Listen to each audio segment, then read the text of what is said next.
Olá! Hoje é dia da gente falar em política e vamos falar também de criança e adolescente, abordagem de rua, esse projeto que Novo Hamburgo viveu lá atrás. Meu convidado é dinâmico, atuante e apaixonado. Natural de Santana do Livramento, filho da dona Verônia e do seu Mário, é formado em Direito pela Unicinos e pós-graduado em Direito do Trabalho, Previdenciário e de Processo do Trabalho pelo Unisc. Casado com a Iraci, foi diretor de contabilidade da Prefeitura de Novo Hamburgo, diretor da Comur e hoje o pai do Felipe, do Fred e da Bruna é advogado da empresa BS Advogados Associados. Hoje teremos uma conversa de peso com o Dr. Mário Bocacius. Seja muito bem-vindo. Muito obrigado, Rodrigo. Doutor. Prazer muito obrigado. Lhe agradeço muito, é uma honra muito grande estar aqui contigo. Para contar um pedacinho da tua vida aí, né? Vamos ver. O que Santana do Livramento, tia. Fronteira. É uma terra boa. É uma terra boa. A gente hoje gosta de ir lá para comer uma carne sempre, É. né? Não se come carne mal lá, né? Sabes que não. O bife lá é fantástico. Sabes que é uma terra bem estranha. Né? A minha mãe, eu nasci em 61. Em julho, eu nasci em junho. Em novembro ela mandou uma carta para minha mãe, para minha madrinha, que era irmã dela, para São Leopoldo, contando aqueles 4, 5 meses da minha vida, né? E contando episódios de novo de Livramento. E dentro dessa carta tem um episódio que o vice-prefeito de Livramento matou a tiros na praça o prefeito e assumiu a prefeitura. Uma coisa assim absurda, né? Em 61, 61 Bom, o duelo no Uruguai é uma coisa que era até pouco tempo ainda era legalizado, né? Que E loucura. E isso ela registrou nessa carta que eu li, que eu vinha ler, porque eu cuidei de algumas coisas dessa tia que recebia as cartas dela e acabei lendo essa carta História original. louca, doutor. Louca. Saiu de lá quando, doutor? Meu pai, bancário do Banco Agrícola Mercantil, que veio a ser depois Unibanco, foi transferido de São Leopoldo para lá. Ele casou em São Leopoldo, a minha mãe é de São Leopoldo, e ele também era, e foi transferido para Livramento. Lá em Livramento, o meu avô já soldado, ele era sargento do 8º Batalhão de Montaria, que existe lá em Livramento, de fronteira. E meu avô morava dentro das dependências do quartel, do 8º, e meu pai então foi morar lá e trabalhar no Unibanco, no Agrícola Mercantil de Livramento. Ficamos lá 4 anos. Do meu nascimento, eu nasci lá. E com 4 anos, então, ele foi transferido novamente para São Leopoldo. Então, tu tem, na verdade, nenhuma lembrança disso? Tenho muita lembrança. É? Muita. O meu avô continuou morando lá e nós íamos periodicamente para lá. Meu pai deixou muita amizade lá. E nós tínhamos, afinal, depois parentes lá que foram morar lá, né? Da parte do pai, né? E a gente ia seguido para lá. De Maria Fumaça, no primeiro momento. Imagino que 550 quilômetros daqui a lá.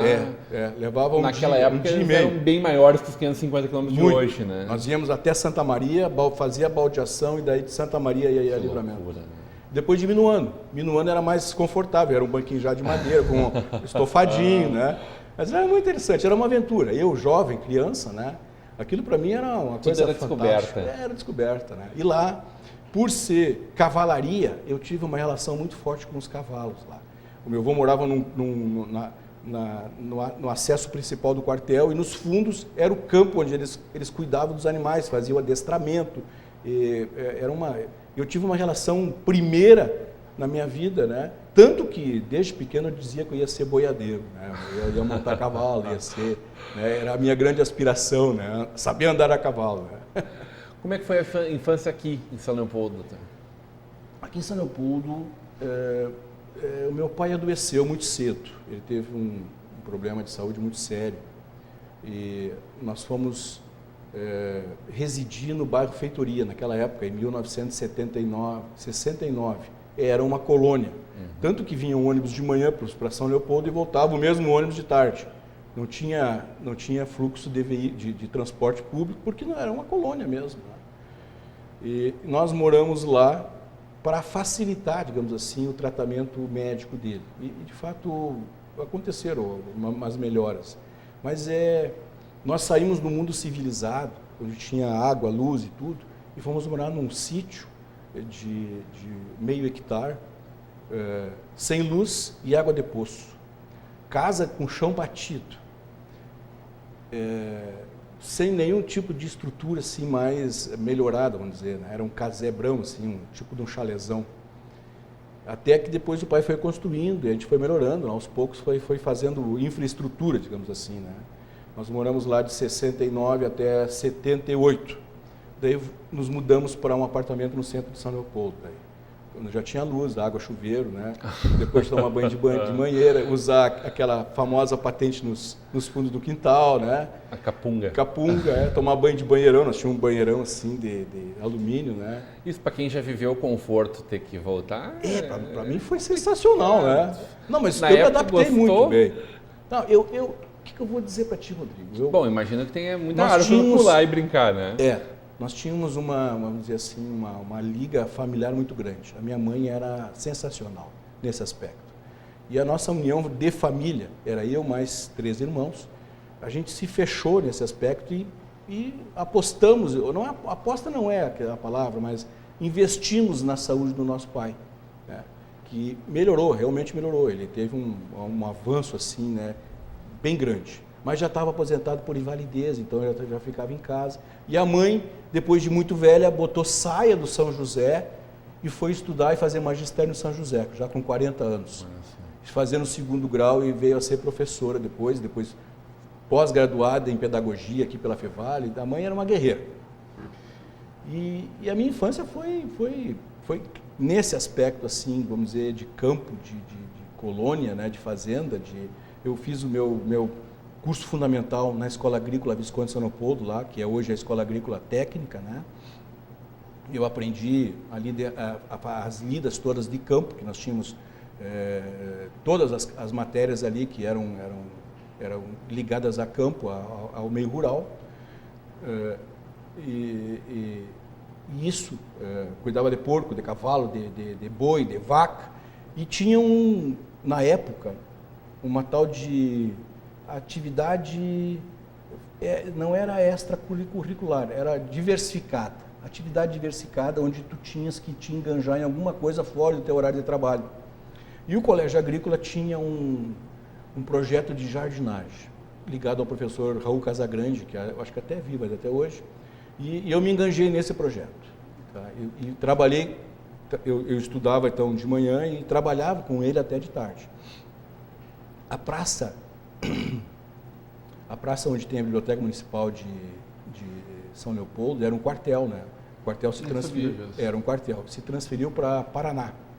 E aquela área do quartel, o quartel doou para o município onde foi feita a biblioteca. Tinha 3 quartéis ali. Então. Tinha 3 quartéis em São Leopoldo. Aquela quadra toda ali, eu plantei todas as árvores que tem hoje lá, todas. E toda a grama que foi plantada lá, eu ajudei a plantar também. Maravilha. Cada vez que passo ali, recordo que no dia da inauguração nós estávamos terminando de fazer o trabalho. Os caras estavam inaugurando, cortando fita e nós terminando de plantar as coisas ao redor deles. Só para teres uma ideia assim, de como funcionava isso. Né? É filho de Novo Hamburgo de coração já há bastante tempo. Coração. Eu sou apaixonado. Quase 30 anos já. 30 anos. O que foi que te fez olhar para Novo Hamburgo, doutor? Como eu te disse, eu fui já com 18, 19 anos, trabalhar como voluntário no projeto em São Leopoldo, que era ligado à Prefeitura Municipal no primeiro momento, e depois passou para o Conselho Municipal Leopoldense, que era o CONLEO, para atendimento a meninos de rua, no primeiro momento. Eu levava uma bola, levava lanche, e eu ia para a praça da biblioteca, tinha um campinho ali, e ali eu fazia atividade com essas. Eu fui me aproximando desses meninos lá. E nós, então, criamos um núcleo de atendimento, onde hoje é o atual o Ginásio Municipal de São Leopoldo, era só uma parte dele construída, não tinha nada lá ainda. Ali nós usamos uma sala referencial e começamos a atender meninos ali. Nesse contexto... Que ano mais ou menos isso? Isso foi em 83. Perfeito. 83, por ali, 82, 83. Nesse período, houve uma chacina do Vidigal, no Rio de Janeiro, onde mataram aquelas crianças, fuzilaram aquelas 30 e poucas crianças lá na escadaria, e isso repercutiu mundialmente. O repórter da Globo, eu não me lembro agora o nome dele, que apresenta um programa sobre jovens jornalistas na televisão. O Caco Barcelos? Caco Barcelos. Ele foi a pessoa que encabeçou essa situação. Gaúcho aqui. Ele lá no Rio reunia algumas pessoas que lidavam com essa área. Em São Leopoldo, a Manuela, uma professora da Unicinos, foi chamada, e ela então criou esse núcleo aqui no Rio Grande do Sul. O primeiro núcleo foi em São Leopoldo, e eu me enganjei fui convidado e me enganjei nesse trabalho, e acabei trabalhando com abordagem de rua, e nós desenvolvemos lá o primeiro trabalho ligado a menores infratores no Brasil, que foi a liberdade assistida comunitária. Então, houve projetos, e naquela época tudo era projeto, laboratório, a gente não sabia bem como é que funcionava isso. Então, começou a dar certo, né? O nosso núcleo tinha 60, 70 meninos já, o Liberdade Assistida começou a contratar, porque não dava mais conta de fazer os acompanhamentos. Quantos eram os meninos de rua em São Leopoldo, né? Quantos tinham? Qual é o universo? Praticamente 100% frequentava o núcleo. Quase 100%.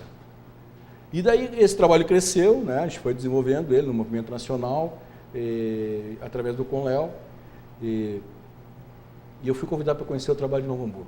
A Naura Torma, naquela época, era diretora de ação social aqui, que a nossa secretária era a dona Marlene Ensina e o prefeito era Talip Foscari. E eu vim conhecer o trabalho, ela me mostrou todo o trabalho que tinha aí, com núcleos de extra classe, era um trabalho sensacional. E se percebia que o núcleo, na Praça da Pomba, ali se juntava, e era o foco dos meninos de rua. Eram muitos. Eu me lembro que, da primeira oportunidade que eu tive ali de ter um contato com eles, eu me apavorei, assim, do número deles, do grau de marginalidade deles, de abandono deles. Eu fiquei impressionado. E acabei saindo desse projeto lá de São Leopoldo, fui contratado pela prefeitura, através da ação social, para ser educador de rua. Mas aí nem todo mundo achou essa história tão bonita assim, né? A comunidade de Novo Hamburgo foi um pouco resistente em relação a tudo isso. É mais ou menos isso? A comunidade um pouco participava. Vamos conversar sobre isso na volta do intervalo. Hoje uma conversa de peso com o Dr. Mário Bocassos.